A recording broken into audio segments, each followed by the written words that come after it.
महोदय, सध्या राज्यामध्ये स्वयंसेवी संस्थांच्या मार्फत एकूण 932 अनुदानित उपक्रम असून त्यामध्ये 46,466 विद्यार्थी लाभ घेत आहेत। या ठिकाणी माननीय आशिष भाऊंनी सांगितल्याप्रमाणे शासन निर्णय 8/4/2015 अन्वये 123 शाळांना मान्य मंत्रिमंडळाच्या मान्यतेनुसार 6/11/2018 शासन निर्णयामुळे सदर विशेष शाळांना 2464 इतकी पदं मंजूर करण्यात आली।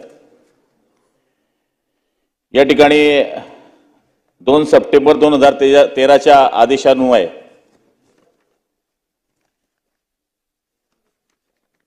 दिव्यांगांच्या शाळांना 3 महिन्याच्या आत धोरण ठरवण्याचं या ठिकाणी सांगण्यात आलं। माननीय उच्च न्यायालय खंडपीठ नागपूरने रीट दाखल केली आली। त्याच्यामध्ये 6 सप्टेंबर 2021च्या अन्वये दिव्यांगांना विशेष शाळा अनुदान देण्याचे कायमस्वरूपी धोरण 6 महिन्याच्या आत तयार करण्यात यावं असं सांगितल्यानंतर सुद्धा ते धोरण तयार झालं नाही, ही गोष्ट सत्य आहे।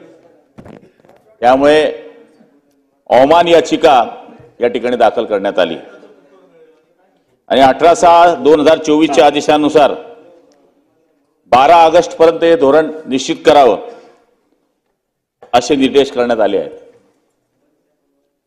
आपल्या म्हणण्याप्रमाणे तत्कालीन मुख्यमंत्री माननीय उद्धवसाहेब ठाकरे असतील किंवा आदरणीय सध्याचे मुख्यमंत्री एकनाथ शिंदे साहेब असतील, यांनी विशेष बाब म्हणून 17 शाळांच्या कर्मशाळांना अनुदान तत्वावर मान्यता देण्यात आली।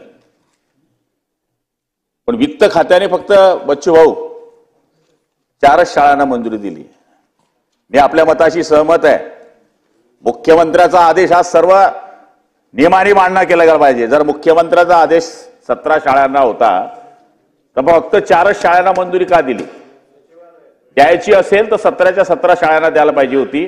हे जे शुक्राचार्य बसले काही अधिकारी, यांची चौकशी करण्यात येईल आणि ज्यांनी या दिव्यांगांशी मस्ती केलेली आहे, जर ते दोषी असतील तर त्यांच्यावर कारवाई करण्यात येईल।